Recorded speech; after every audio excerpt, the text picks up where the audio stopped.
Le silence dans la salle d'audience était si profond qu'on pouvait le sentir lorsqu'Emilia Cortez, âgée de 5 ans, entra par les grandes portes en chêne, tenant fermement la laisse de Rex, un berger allemand marqué par une cicatrice irrégulière.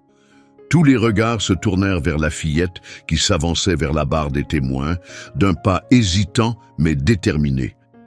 Le juge Marcos Serrano, un vétéran de la magistrature, se pencha en avant, son regard fixé sur Emilia. Il savait pertinemment que l'issue du procès dépendait de son témoignage. Emilia était le témoin principal dans une affaire de tentative d'enlèvement, un événement qui pouvait envoyer un individu dangereux en prison à vie. Depuis ce jour-là, Emilia n'avait plus prononcé un mot. De l'autre côté de la pièce, Richard Hale était assis à la table de la défense, l'air calme, presque sûr de lui. Âgé de 45 ans, cet ingénieur en informatique au visage ordinaire faisait face à des accusations très graves. Un passant l'avait reconnu sur les lieux de la tentative d'enlèvement, ce qui avait conduit à son arrestation. Pourtant, il avait pu bâtir une défense solide en l'absence de preuves matérielles, de confession et surtout d'un témoignage. Son avocat était prêt à remettre en question la crédibilité d'Emilia en s'appuyant sur son traumatisme pour affaiblir son témoignage. Puis un moment discret, mais crucial, se produisit. En s'asseyant sur la chaise des témoins, Emilia croisa le regard de Richard Hale. Ses doigts fins tremblèrent, esquissant un geste à peine visible. C'était un signal silencieux, appris au fil des semaines de thérapie. Seuls Rex et le juge Serrano le remarquèrent. Aussitôt, Rex se raidit. Au moindre mouvement des doigts d'Emilia, le berger allemand se redressa, les oreilles dressées, les muscles tendus, prêts à bondir. Un grondement sourd s'échappa de sa gorge, tandis que ses yeux dorés fixaient Hale avec intensité. Cette réaction sema le trouble dans la salle. Des chuchotements se propagèrent, un malaise s'installa dans l'atmosphère. Le comportement de Rex allait bien au-delà de celui d'un simple chien de soutien réagissant au stress de sa maîtresse. C'était instinctif, presque sauvage. Le juge Serrano frappa alors de son maillet avec force, le bruit résonnant comme un coup de tonnerre. « Cette audience est suspendue pour 15 minutes », annonça-t-il d'un ton plus pressé que d'habitude. La procureure Jimena Collado lui jeta un regard étonné, mais il l'évita, fixant plutôt Emilia, qui s'agrippait à Rex comme si sa vie en dépendait. Quelque chose de crucial venait de se produire, et il savait que le procès ne pouvait pas continuer tant qu'il n'aurait pas compris ce que cela signifiait. Alors que la salle se vidait, Serrano s'adossa, l'esprit en ébullition. En tant que juge, il avait vu de nombreuses réactions, mais jamais un chien de thérapie agir avec une telle précision. Qu'est-ce qui avait déclenché ce comportement chez Rex et qu'est-ce que cela révélait sur l'affaire? À l'extérieur de la salle, Emilia s'était agenouillée à côté de Rex, enfouissant ses doigts dans son pelage. Sa mère, Sarah Cortez, caressait tendrement ses boucles, la voix douce et inquiète. « Ma chérie, ça va ?» Emilia ne répondit pas. Elle resta blottie contre Rex, ses mains crispées dans sa fourrure, un geste silencieux qui montrait à quel point elle comptait sur lui. Non loin de là, Jaime Montero, l'enquêteur principal et agent chevronné du FBI, observait la scène. Son instinct, affiné par des années de service, lui disait qu'un élément important venait de surgir. Il s'approcha du juge Serrano et murmura « Ce chien a flairé quelque chose ». Puis il ajouta, avec conviction, « Je parierai mon insigne qu'il reconnaît Hale ». La réponse de Serrano fut posée mais ferme. Alors, il faut découvrir d'où. Dans l'intimité de la salle de stratégie de la défense, Richard Hale et son avocat, Miguel Gravas, étaient seuls. Une fois la porte fermée, le masque d'assurance que Hale avait arboré plus tôt se transforma en une expression de crainte glaciale. Ses doigts tambourinaient nerveusement sur la table, tandis que son esprit repassait en boucle la scène dans la salle d'audience. La petite n'a pas parlé, mais le chien a réagi. Elle sait, murmura-t-il presque pour lui-même. Gravas le regarda, un sourcil levé. Hale força un sourire crispé. Rien, répondit-il. Mais ses pensées s'accéléraient. La présence de Rex, qu'il avait d'abord ignorée, devenait soudain une menace sérieuse pour la défense qu'il avait soigneusement construite. Alors que la pause de 15 minutes touchait à sa fin, le juge Serrano ajusta sa toge et inspira profondément.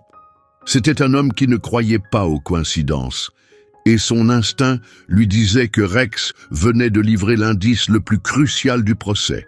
Avec une détermination renouvelée, il se prépara à approfondir l'affaire, ressentant pour la première fois un véritable tournant. Avant l'incident qui l'avait réduite au silence, Emilia Cortés était une enfant vive et bavarde. À seulement 5 ans, elle faisait partie de ces enfants qui remplissent chaque recoin d'une pièce avec leurs histoires pleines de vie. Ses yeux bleus brillaient de curiosité et de malice, et elle adorait les contes de fées, les peluches et les voix animées que sa mère utilisait pour lui raconter des histoires le soir. La peur n'avait jamais fait partie de son monde, jusqu'à cet après-midi-là. La journée avait commencé sous un ciel éclatant, digne du printemps, avec l'air embaumé par les fleurs en pleine floraison et la lumière dorée du soleil enveloppant le paysage.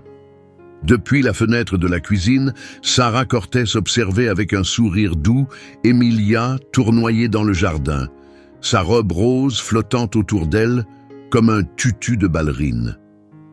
David Cortés devait rentrer plus tard, et Sarah hésitait à commencer le dîner ou attendre son retour. Tout annonçait une après-midi tranquille, normale, comme il devrait toujours y en avoir.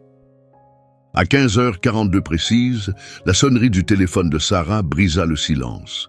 C'était sa sœur qui appelait d'un autre état. Sarah entra dans la maison, s'attendant à une courte conversation. L'appel dura à peine 4 minutes. Pourtant, en revenant dans le jardin, elle remarqua que le portail était légèrement entrouvert. Une peur glaciale la saisit immédiatement. Son souffle se coupa, alors que ses yeux cherchaient frénétiquement l'endroit où elle avait laissé sa fille. Emilia était toujours là, mais elle n'était plus seule. Garée près du trottoir, une camionnette noire avait la porte latérale ouverte. Un homme était accroupi près d'Emilia, affichant un sourire étrangement amical. « Dans ma camionnette, j'ai des chiots », dit-il d'une voix douce et trop bien rodée. « Des chiots très spéciaux, qui ont besoin d'une petite fille pour s'occuper d'eux. Tu veux venir les voir ?» Le temps sembla ralentir pour Sarah, ses instincts l'alertant avant même qu'elle ne comprenne le danger. Sa voix perça le silence comme un coup de tonnerre. « Emilia !» À cet appel, le visage de l'homme changea aussitôt. Son sourire s'effaça, laissant place à une expression froide et calculatrice. Il attrapa rapidement le bras d'Emilia. Emilia ne bougea pas, aucun cri, aucun geste. Elle le regarda seulement, les yeux grands ouverts, figés par une peur paralysante. De l'autre côté de la rue, Martha Jiménez, une infirmière à la retraite qui promenait son petit terrier, assista à toute la scène. Sa voix, marquée par les années mais ferme, résonna. « Hé, lâchez cet enfant !» L'homme s'arrêta, son emprise se relâchant un instant. Ce bref moment suffit. Emilia retira son bras et courut vers sa mère. Sarah l'enlaça aussitôt, la serrant contre elle, tandis que le moteur de la camionnette rugissait. Les pneus crissèrent violemment sur l'asphalte, alors que le véhicule disparaissait à toute vitesse, laissant des traces sombres sur la chaussée. Sarah tenait Emilia tout contre elle, son cœur battant à tout rompre, mais Emilia ne versait aucune larme. Elle enfouit simplement son visage dans l'épaule de sa mère, son petit corps tremblant de peur. La police arriva rapidement. Le détective Jaime Montero, membre chevronné de l'unité du FBI spécialisée dans les enlèvements d'enfants, prit immédiatement les choses en main. Ses cheveux grisonnants et ses yeux bruns perçants trahissaient des décennies passées à traquer ceux qui volaient l'innocence des enfants. Il reconnut immédiatement le schéma. « Il correspond au profil », murmura Montero en feuilletant un carnet usé. 4 enfants disparus ces 18 derniers mois. tous approchés près de chez eux, tous attirés par la promesse de Chio. À côté d'Emilia, l'agente Laetitia Granado s'accroupit, sa voix douce mais ferme. « Ma chérie, tu te souviens de l'apparence de l'homme ?» Un silence profond s'installa. Sarah caressa doucement les cheveux de sa fille, ses mains tremblantes. « C'est fini maintenant. Tu es en sécurité. Tu peux dire à la gentille policière à quoi il ressemblait ?» Emilia s'agrippa plus fort au pull de sa mère, mais ne répondit pas. Ni oui, ni non. C'était comme si quelque chose s'était éteint en elle, la réduisant au silence complet. « Elle n'a rien dit depuis que je l'ai récupérée, » murmura Sarah, la voix remplie d'angoisse. « Elle refuse tout simplement de parler. » L'agente Granado échangea un regard avec Montero. « Mutisme sélectif », suggéra-t-elle à voix basse. « Une réaction au traumatisme. » Montero poussa un long soupir, la main sur le front. On est bloqué sans son témoignage. On n'a rien de concret. Juste un homme et une camionnette noire. C'est trop vague. C'est alors que Martha Jiménez, témoin de toute la scène, s'avança. « J'ai vu une partie de la plaque d'immatriculation », annonça-t-elle. Les 3 premières lettres étaient XXKZ. Montero se tourna vers elle d'un geste vif. « C'est un début », dit-il. Sarah gardait Emilia contre elle, le cœur serré par la détresse. Sa fille, autrefois si pleine de vie, s'était refermée, comme effacée. Dans les jours qui suivirent, l'état d'Emilia empira. Elle ne jouait plus, délaissait ses crayons et ses feuilles de dessin. Elle refusait de sortir, sursautant à chaque voiture qui passait. Le sommeil la fuyait, et lorsqu'il venait enfin, il était hanté par des cauchemars silencieux. Son petit corps tressaillait comme attaqué par des ombres invisibles. Aucun cri, seulement des respirations courtes et paniquées qui réveillaient ses parents au cœur de la nuit. Sarah et David avaient tout essayé pour atteindre leur fille. Lui lire ses histoires préférées, lui préparer ses plats favoris, ou encore lui offrir son lapin en peluche qu'elle chérissait tant. Rien ne semblait fonctionner. Leur fille s'éteignait lentement sous leurs yeux. Un soir épuisé, assis face à face dans la cuisine, les traits tirés par la fatigue, Sarah murmura d'une voix lasse « La thérapeute nous a suggéré de penser à un animal de soutien, un chien de thérapie. » David passa une main fatiguée dans ses cheveux. « Tu crois que ça pourrait vraiment l'aider ?»« Je ne sais pas, » avoua Sarah à peine audible. « Mais je suis prête à tout tenter, maintenant. » Le choix qu'ils allaient faire ce jour-là allait bouleverser leur vie de manière inattendue. Car, même si Emilia s'était enfermée dans le silence, il restait quelqu'un capable de percevoir ses besoins. Il s'appelait Rex. L'atmosphère du centre de réhabilitation animale, dirigé par la Dre Laura Benitez, mêlait l'odeur clinique des désinfectants à celle plus naturelle du pelage animal. Le silence régnait, seulement troublé par le tic-tac régulier d'une horloge et le frottement occasionnel de griffes sur le carrelage. Allongé sur un grand lit orthopédique près de la fenêtre, un berger allemand nommé Rex observait les environs avec une vigilance calme. Rex n'était pas un chien ordinaire. Il avait autrefois été un officier K9 d'élite dans la police locale, célèbre pour son instinct affûté et ses interventions décisives. Mais aujourd'hui, son corps portait les traces de son courage. Une profonde cicatrice balafrait son flanc droit, souvenir d'une nuit qui avait mis fin brutalement à sa carrière. 3 ans plus tôt, Rex avait joué un rôle clé dans une opération périlleuse pour sauver un enfant kidnappé.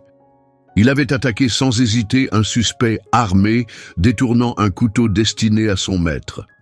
La lame avait entaillé profondément son côté. Malgré la douleur, Rex avait neutralisé la menace, son pelage imbibé de sang. Sa convalescence fut longue, et la blessure laissa des séquelles permanentes. Faute de moyens, le service de police fut contraint de le mettre à la retraite, mettant fin à sa carrière, mais pas à son héritage. Son destin avait un temps été incertain. Placé sur une liste d'euthanasie, jugé inapte au service comme à l'adoption en raison de ses blessures. Cette sombre perspective changea lorsque la Dre Laura Benitez intervint. À la tête d'un programme de thérapie animale depuis plusieurs années, elle s'était donnée pour mission de faire correspondre des animaux avec des survivants de traumatismes. Elle croyait profondément au pouvoir de guérison des animaux et se consacrait aux cas que tout le monde pensait perdus. Lorsqu'elle apprit ce que Rex avait enduré, la Dre Laura Benitez s'empressa d'intervenir pour le sauver. Elle était convaincue que, malgré ses limitations physiques, l'intelligence aiguisée et la loyauté profonde de Rex pouvaient encore servir une cause noble. Elle se battit pour l'adopter et aujourd'hui, elle était prête à démontrer que ce chien pouvait encore transformer des vies. Sarah Cortés était assise, tendue, les doigts crispés sur le tissu de sa jupe. Derrière elle, Emilia restait partiellement cachée, son petit visage dépassant à peine de l'épaule de sa mère. Depuis l'incident survenu 2 semaines plus tôt, Emilia s'était enfermée dans un mutisme total, restant insensible même aux séances de thérapie. La Dre Laura Benitez s'accroupit à hauteur d'Emilia, sa voix douce et chaleureuse. « Bonjour Emilia, je m'appelle Laura.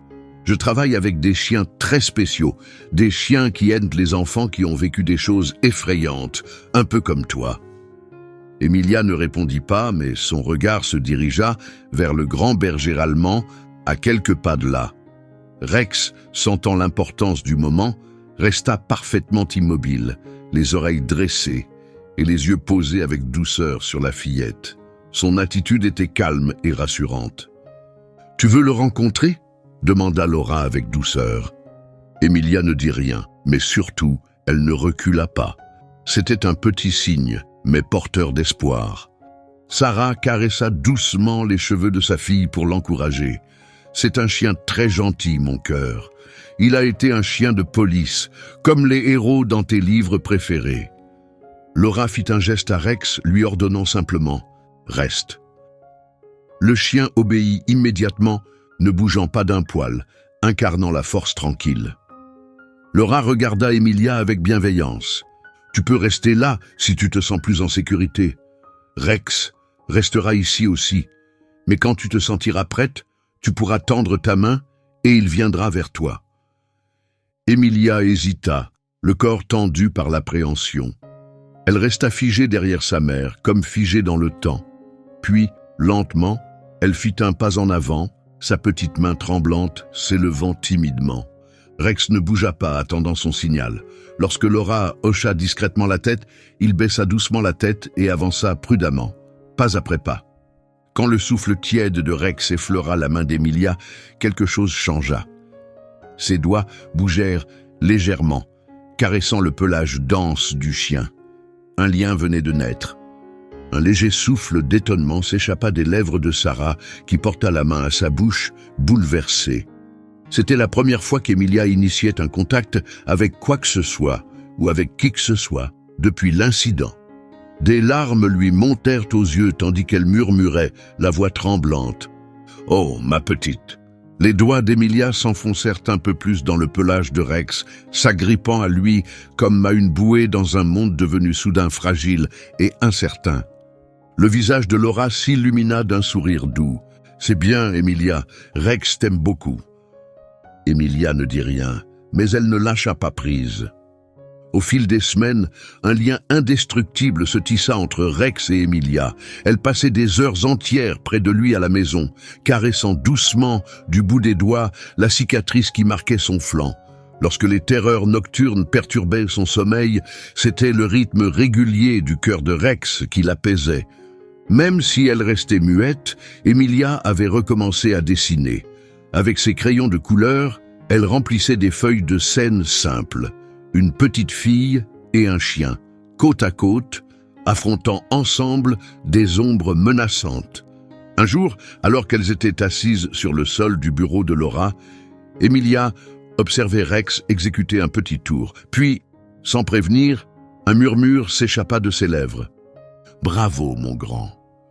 Le mot était si discret que Sarah pensa d'abord l'avoir rêvé.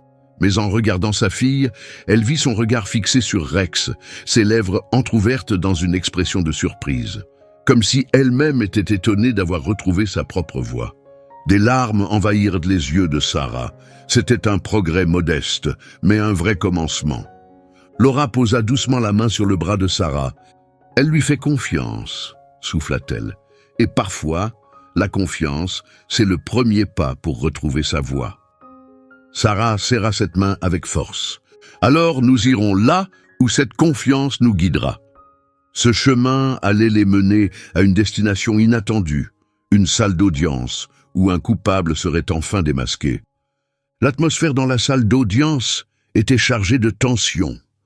Les bancs étaient remplis de journalistes, de familles et de professionnels du droit, tous impatients de voir commencer l'un des procès les plus médiatisés de ces dernières années. Au centre de la salle, l'accusé, Richard Hale, était assis à côté de son avocat. Son visage ne trahissait aucune émotion. Malgré la gravité des accusations portées contre lui, il gardait un calme troublant, tapotant régulièrement la surface brillante de la table de la défense avec ses doigts.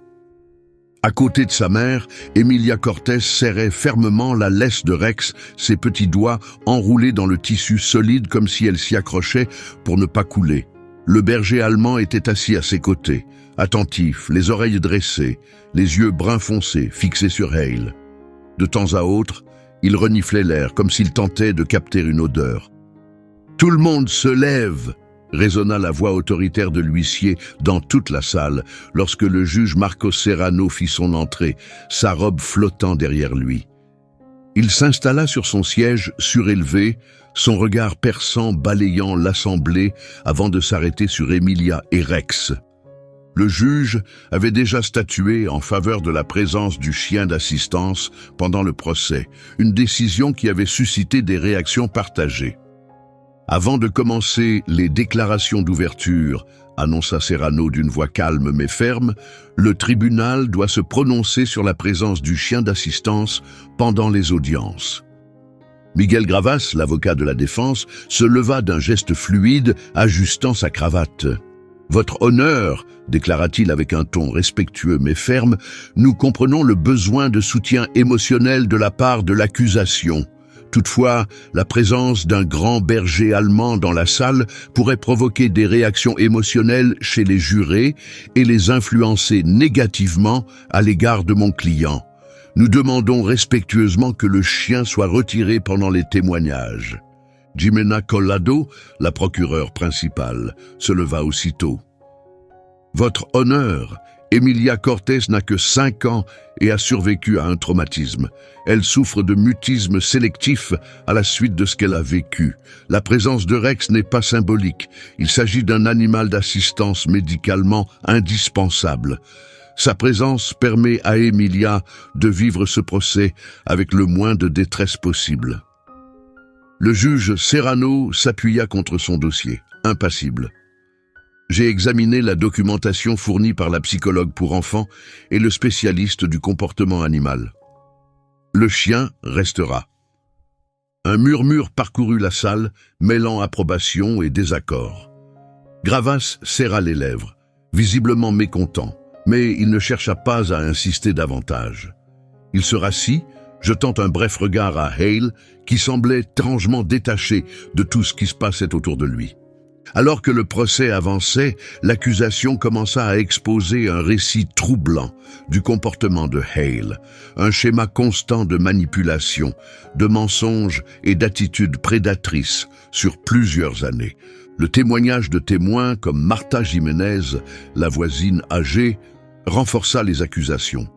Sa voix tremblait alors qu'elle racontait le moment terrifiant où elle avait vu Hale tenter d'attirer Emilia dans sa camionnette. Elle frissonnait en décrivant comment il avait saisi le bras de l'enfant et s'était enfui lorsqu'elle était intervenue. Emilia resta silencieuse pendant toute la durée de l'audience, son petit corps paraissant encore plus frêle dans la grande chaise en bois.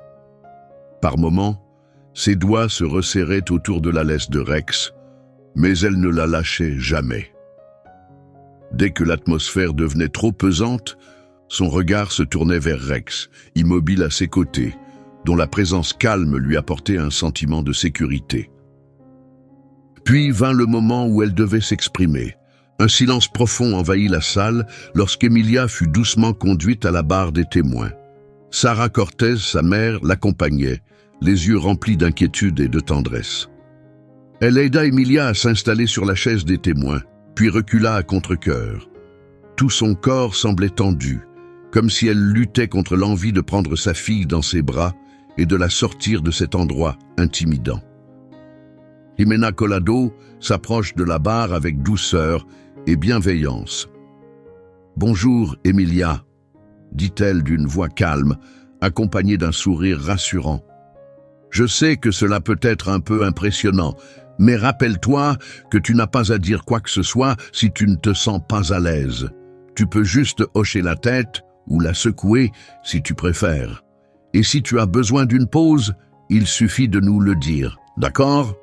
Les yeux d'Emilia restaient fixés sur la table, sa respiration courte. Sentant son malaise, Rex se pressa doucement contre sa jambe. Emilia tendit la main et enfonça ses doigts dans sa fourrure, trouvant du réconfort dans sa chaleur. Après un instant, elle hocha lentement la tête. « C'est très bien », poursuivit Jimena, gardant un ton doux et encourageant. « Emilia, peux-tu nous montrer qui était avec toi dans le jardin ce jour-là » Il y eut un silence pendant qu'Emilia assimilait la question.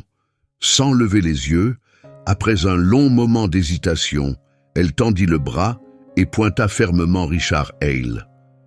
De l'autre côté de la salle, le visage de Hale resta figé, mais un détail subtil, un léger mouvement de la mâchoire, trahit une réaction furtive. Gravas se leva immédiatement. « Objection! L'enfant a vu plusieurs fois des photos de mon client avant ce procès. Cette identification est biaisée et peu fiable. » Le juge Serrano intervint aussitôt pour garder le contrôle. « Objection rejetée. Ce sera au jury de juger la crédibilité du témoin. » Jimena acquiesça, puis se tourna de nouveau vers Emilia. « Emilia, est-ce que cet homme t'a dit quelque chose ce jour-là » Emilia resta silencieuse, sa voix enfermée en elle.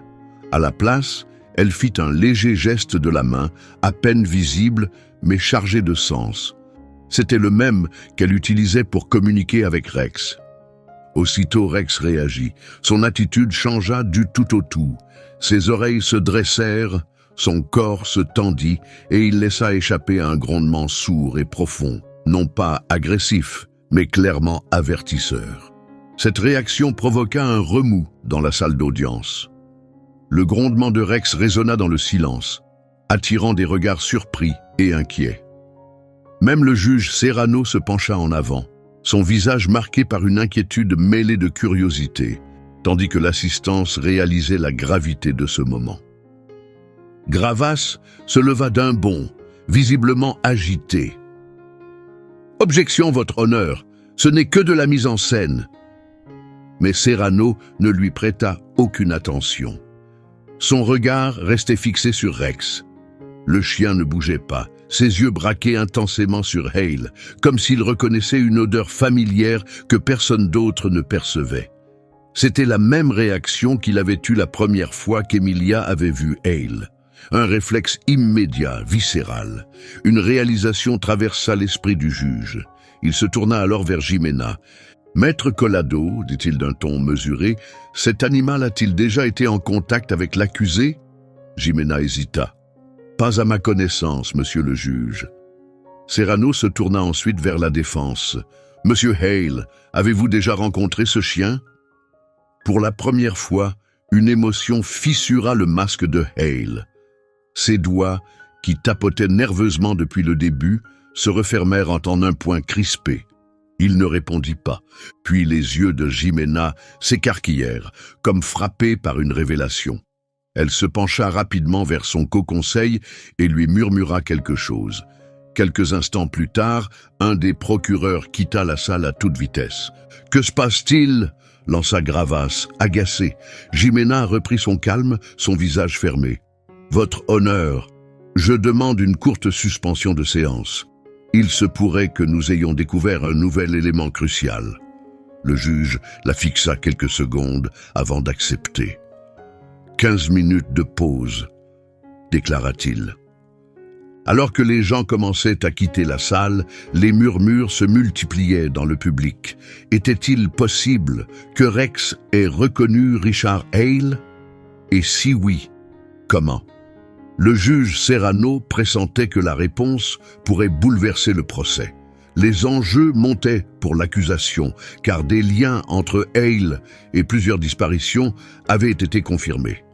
Même sans le témoignage complet d'Emilia, le procès semblait suspendu à un fil. De façon inattendue, la percée décisive ne viendrait peut-être pas de la fillette, mais du fidèle berger allemand à ses côtés. Alors que l'air du matin était encore vif, Jimena Collado, à la tête de l'accusation, se leva pour présenter une mise à jour cruciale. Les résultats d'analyse des échantillons de sol prélevés dans la camionnette de Richard Hale venaient d'arriver.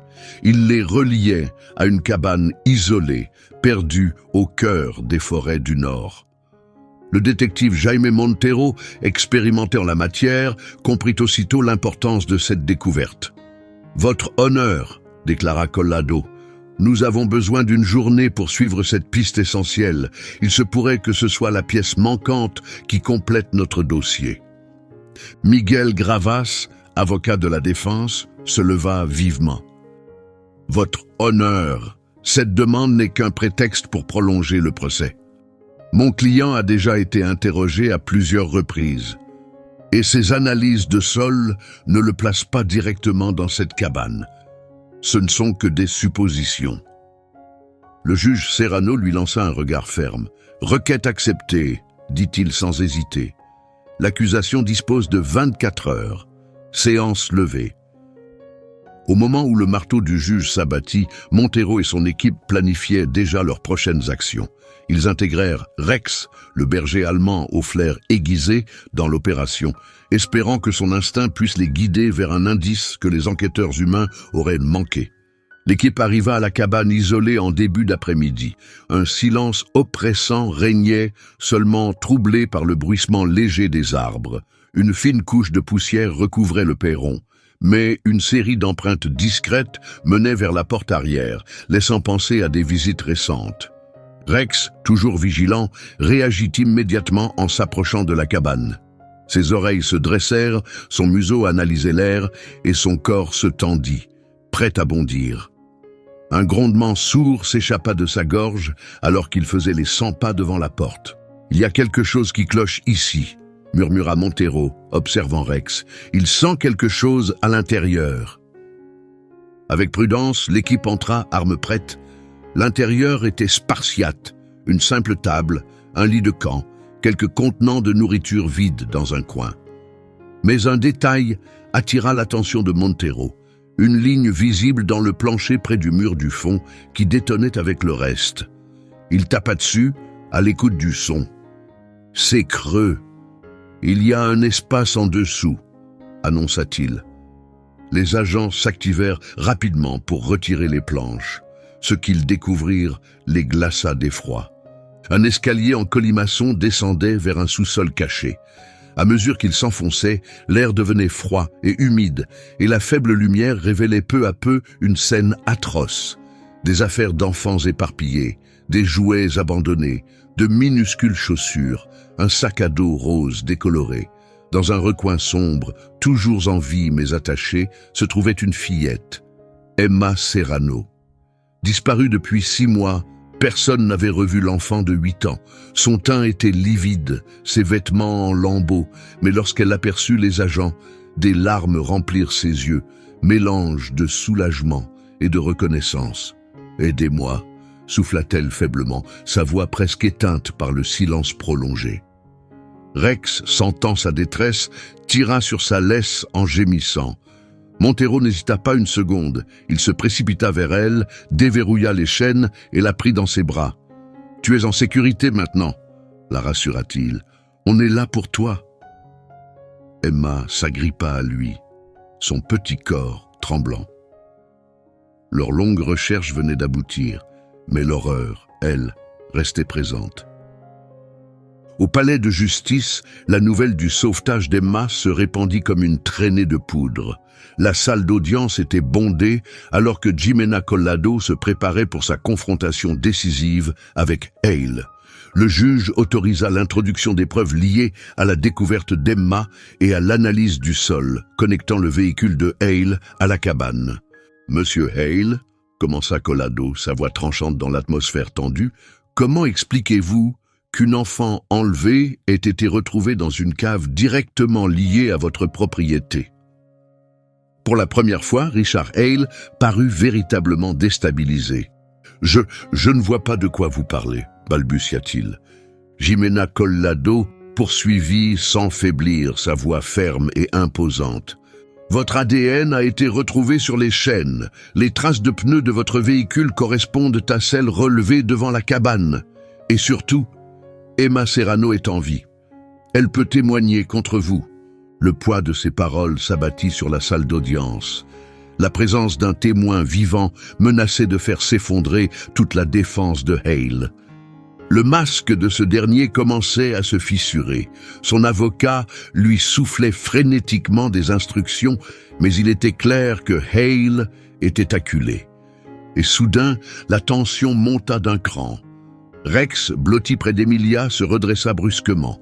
Son regard se fixa intensément sur Hale, son poil se hérissa et un grondement sourd monta de sa gorge. Un silence immédiat s'installa dans la salle, tandis que le berger allemand avançait lentement, prudemment, les yeux rivés sur l'accusé.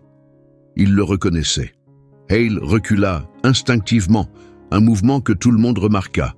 L'homme qui, jusqu'alors, affichait une assurance glaciale, transpirait à grosses gouttes, agrippant le bord de la table. Il murmura quelque chose à son avocat, puis, d'une voix à peine audible, déclara « Je veux changer ma déclaration. » Des murmures de stupeur traversèrent la salle. Le juge Serrano prit un air grave. « Monsieur Hale, êtes-vous en train d'indiquer que vous souhaitez plaider coupable ?» Toute la salle retint son souffle. Hale inspira difficilement. « Oui. » La fin soudaine du procès fit l'effet d'une onde de choc dans tout le pays. Richard Hale fut condamné à la prison à perpétuité sans possibilité de libération conditionnelle. Un verdict qui mit un terme à un chapitre sombre pour de nombreuses familles marquées par la terreur. Mais les véritables héros de cette épreuve n'étaient pas seulement les enquêteurs ou les magistrats. C'était une fillette de 5 ans qui avait trouvé en elle le courage de parler. Et un chien fidèle qui n'avait jamais cessé de veiller sur elle. Après le verdict, Emilia prononça ses premiers mots depuis des semaines.